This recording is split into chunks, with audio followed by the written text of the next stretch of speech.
Now that I have direct sunlight in here, it's so ridiculously bright. Right here, the sun's just directly on my face. Okay, so the one today is pretty simple. I have a pretty simple idea. It's about efficiency and matching our method with problem solving. It reminds me of the mistakes are ice. I can't remember where it's from. I think it's from Simon Sinek's Leaders Eat Last. I guess I could link below the Leaders Eat Last video. I made a summary on if you want to check that out. So, snowmobile in the desert. It's just the funniest image seeing somebody try to ride a snowmobile in the desert. I think we're more tied to our environment than we think in terms of how efficient we can be. I don't think there's a story behind it. There are probably a lot of different examples. In terms of tying the method we have to a problem, we can't go around using the same method to solve every single problem that we face. There's that old saying, like, the definition of insanity is doing the same thing over and over again and expecting different results. We have to be able to match our method to our environment. I'm trying to think of another example I could use that I've seen, like a situation where somebody would be doing something completely different in an environment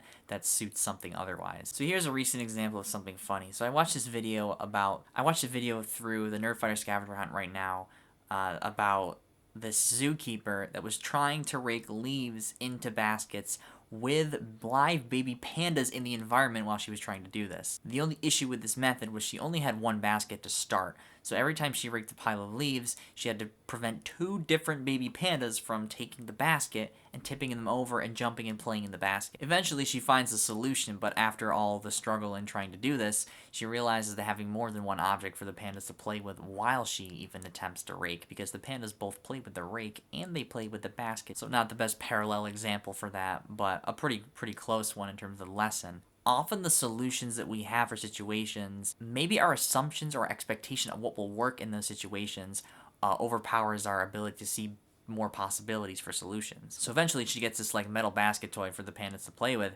and then she's able to rake the leaves into the baskets, but she literally had to run to the exit so the pandas didn't like chase her and play with the toy. So whenever you're attempting something and you have an expectation of what will work or what method, and you do it and it epically fails, and trust me, I've had situations like that, it's fun to just go, huh, how fascinating, from the art of possibility. That didn't work. Why didn't it work? Let's try this, or let's try some other kind of method and see what happens. That to me is divergent thinking and thinking about solutions efficiently, or thinking about methods for solutions. So that's snowmobile in the desert, or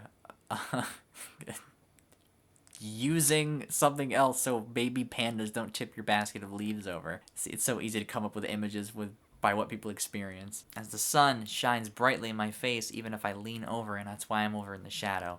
Keep being you, TBA. I will see you tomorrow and not today, because this is going to go up on time as well as with the other ones. Everybody, Palka. See ya. Hope you're having a good weekend. You're smiling into a universe of possibility.